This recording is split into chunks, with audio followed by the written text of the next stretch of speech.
আজকে কি যে পরিস্থিতি, বাচ্চা কাচ্চা এক শ্রেণীর মানুষ নিতেই চায় না। মানে সুখী পরিবারের আশায় বাচ্চা আমরা খুব কম নেই, মাগার যেই ঘরে প্রথম বাচ্চাটা ছেলে হয় নাই, মেয়ে হয়েছে, দেখবেন পরের বার আর একটা চান্স করে এইবার ছেলে হবেই।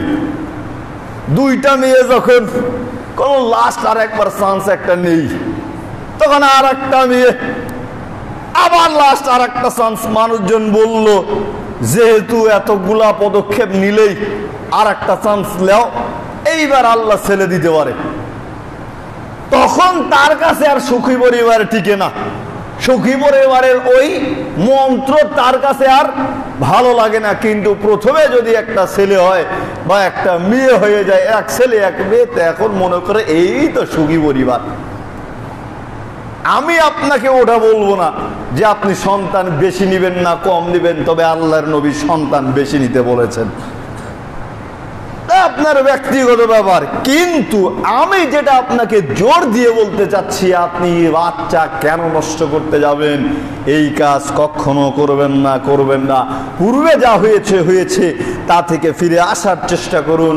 এ ব্যাপারে আল্লাহ তাআলার নিকটে তওবা করুন। আল্লাহ সুবহানাহু ওয়া তাআলা চাইলে ক্ষমা করতে পারেন। আল্লাহ আমাদেরকে ক্ষমা করুক, আল্লাহুম্মা আমিন। সূরা নূর 58 থেকে 59 নম্বর আয়াত, দুইটা খুবই গুরুত্বপূর্ণ আয়াত। বাড়িতে গিয়ে খুলে দেখলে দেখার চেষ্টা করবেন। আল্লাহ তাআলা সেই জাহেলি যুগের লোমহর্ষক বর্বরতাকে উল্লেখ করতে বলছেন। ওয়াইদা বুশিরা আহাদুকুম বিল উনসা, জাহেলি যুগে যখন, অসভ্যতার যুগে, বর্বরতার যুগে যখন পিতাদেরকে কন্যা সন্তানের সুসংবাদ প্রদান করা হতো, বুঝিয়েন, কিন্তু যখন জাহেলি যুগে কন্যাদের পিতাকে বলা হতো তোমার কন্যা সন্তান জন্মগ্রহণ করেছে, এই সুসংবাদটি যখন প্রদান করা হতো, তখন পিতার মুখমণ্ডল একেবারে অপমানে জর্জরিত হয়ে যেত, পিতার মুখমণ্ডল কালো কুৎসিত হয়ে যেত, পিতা যেন কাপড় দিয়ে মুখটাকে ঢুকিয়ে রাখত। ইয়াতারা মিনাল কওমি মিন সুই মা বুশিরা বিহি, সে অপমান থেকে নিজেকে বাঁচানোর জন্য নিজ সম্প্রদায়ের লোকজনদের নিকট থেকে দূরে আত্মগোপন করে থাকতো, লুকিয়ে থাকতো, চিন্তা করতো হায় হায় হায়, পাড়া প্রতিবেশী যদি জানতে পারে আমার কন্যা সন্তান হয়েছে, আমার মেয়ে সন্তান হয়েছে, তবে ছি ছি করবে, আমাকে অপমানিত করবে, আমাকে লানত দিবে। এই চিন্তা করে পিতা তখন আত্মগোপন করে থাকতো, লুকিয়ে থাকতো।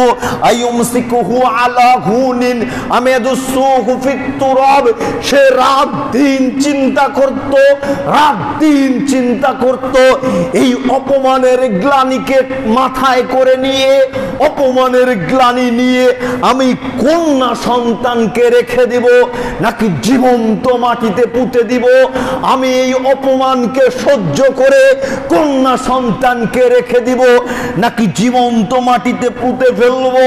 আপনি কি বুঝতে পেরেছেন পরিবেশটা কত কঠিন? কোন পিতামাতার দ্বারা কি সম্ভব নিজ সন্তানকে, নিজ কলিজার টুকরোকে জীবন্ত মাটিতে পুঁতে ফেলা সম্ভব? কোশ্চিন কালেও সম্ভব নয়, সম্ভব নয়। কিন্তু পরিবেশ এতটাই কঠিন, পরিবেশ এতটাই ভয়াবহ, সমাজ কন্যা সন্তানকে মানবে না, সমাজ কন্যা সন্তানকে মূল্যায়ন করবে না, সমাজ কন্যা সন্তানকে অপমানিত করবে। তাই তো রাতের অন্ধকারে, তাই তো গোপনে পিতামাতা চিন্তা করত, এখন কেউ দেখতে পাবে না। স্বামী স্ত্রী দুইজনে পরিকল্পনা করত, রাতে এমন সময় অথবা নির্জন এমন সময় যখন কেউ জানতে পারবে না, তখন স্বামী স্ত্রী নিজের কলিজার টুকরা মেয়েকে, নিজের আদরের টুকরা মেয়েকে কোলে করে নিয়ে মরুভূমির মধ্যে নিয়ে যেত, গর্ত খনন করত। মেয়ে বলতো আব্বু আম্মু তোমরা কেন গর্ত খনন করছো? তখন পিতা মাতা চিৎকার করে কাঁদতেন আর বলতেন, আম্মু তোমার জন্য খেলার জায়গা করছি, তুমি এখানে খেলাধুলা করবে। গর্ত যখন খোঁড়া হয়ে যেত, চট করে পিছন থেকে নিজের পিতা মাতা নিজের কন্যাকে গর্তের মধ্যে ধাক্কা দিয়ে ফেলে দিত। কন্যা সন্তান গর্তের ভিতরে থেকে আম্মু আব্বু বলে চিৎকার করত, আম্মু আব্বু বলে চিৎকার করত। কিন্তু পরিবেশ এতই কঠিন, পরিবেশ এতই কঠিন ছিল যে পিতামাতার কলিজার টুকরোকে নিজ হাতে দাফন করতে হয়েছিল। কলিজা পেটে চৌচির হয়ে গেল ওই কন্যা সন্তানকে সমাজে বড় করা সম্ভব নয়। ওই কন্যা সন্তান বড় হলে অপমান চলে আসবে, অপমান চলে আসবে। এই রকম পরিস্থিতিতেও পিতা মাতা নিজের কলিজার টুকরো মেয়েকে নিজ হাতে বালু চাপা দিয়ে, পাথর চাপা দিয়ে জীবন্ত মাটিতে পুঁতে ফেলতো, জীবন্ত দাফন করে ফেলতো। জোরে সরে বলুন নাউজুবিল্লাহ। এই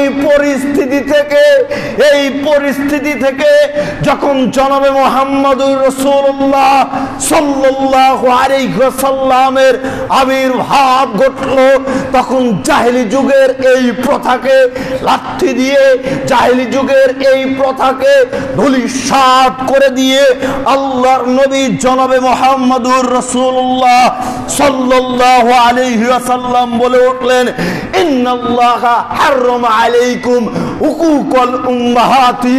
পৃথিবীর মানুষ তোমরা শোনো, পৃথিবীর মানুষ তোমরা শোনো, আজ থেকে তোমরা তোমাদের মায়েদের অবাধ্যই হতে পারবে না। আজ থেকে তোমরা তোমাদের মায়েদের অবাধ্য হতে পারবে না। তোমাদের মায়েদের অবাধ্য হওয়াকে একেবারেই হারাম করে দেয়া হলো। জোরে সরে বলুন সুবহানাল্লাহ। কি বুঝলেন? যেই যুগে নারীদেরকে জীবন্ত হত্যা করা হচ্ছে, যেই যুগে নারীদেরকে জীবন্ত মাটিতে পুঁতে ফেলা হচ্ছে, আল্লাহর নবী সেই সময়তে বলতেছেন, আজ থেকে তোমরা আর তোমাদের মায়েদের অবাধ্য হতে পারবে না। আজ থেকে তোমরা কোনোভাবেই তোমাদের মাদের অবাধ্য হতে পারবে না। অবাধ্য হওয়াকে একেবারেই হারাম করা হলো।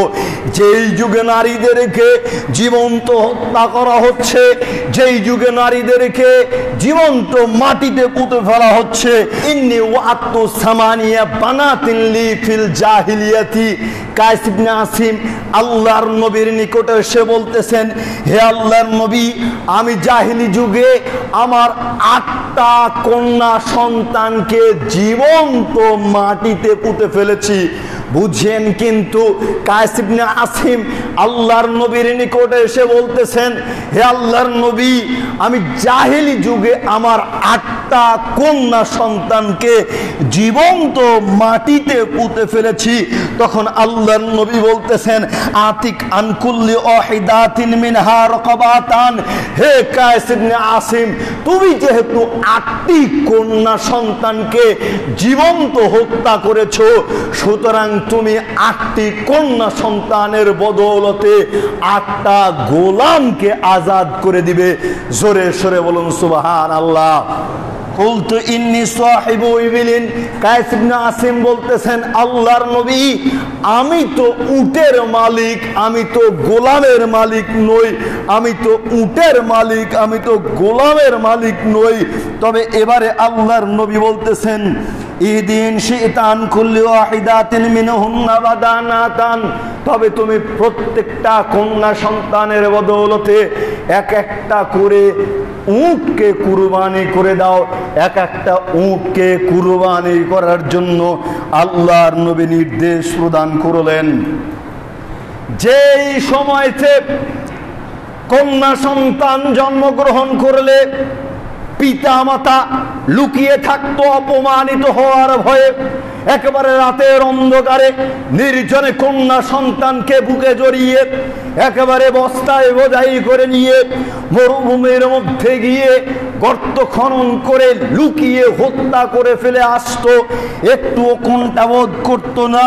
আল্লাহর নবী এই সময়কে উৎখাত করে দিয়ে নারীদের মর্যাদাকে প্রতিষ্ঠিত করেছে। ইসলামী সেই সময়ে নারীদের মর্যাদাকে প্রতিষ্ঠিত করেছে। লক্ষ্য করেন, আনাস বিন মালিক রাদিয়াল্লাহু তাআলা আনহু বলতেছেন, রাসূল সাল্লাল্লাহু আলাইহি ওয়াসাল্লাম বলেছেন, মান আলা জারিয়াতাইনি হাত্তা তাবলুগা জাআ ইয়াউমাল কিয়ামাতি, যার দুইটা কন্যা সন্তান রয়েছে। কয়টা কন্যা সন্তান? আল্লাহর নবী বললেন, যার দুইটা কন্যা সন্তান রয়েছে ওই ব্যক্তি কিয়ামতের দিন আমার সাথে এভাবে আসবে, আনা ও হুয়া হাকাযা জাম্মা আসাবিহু।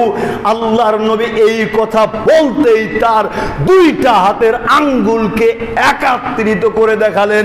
জোরে সরে বলুন সুবহানাল্লাহ।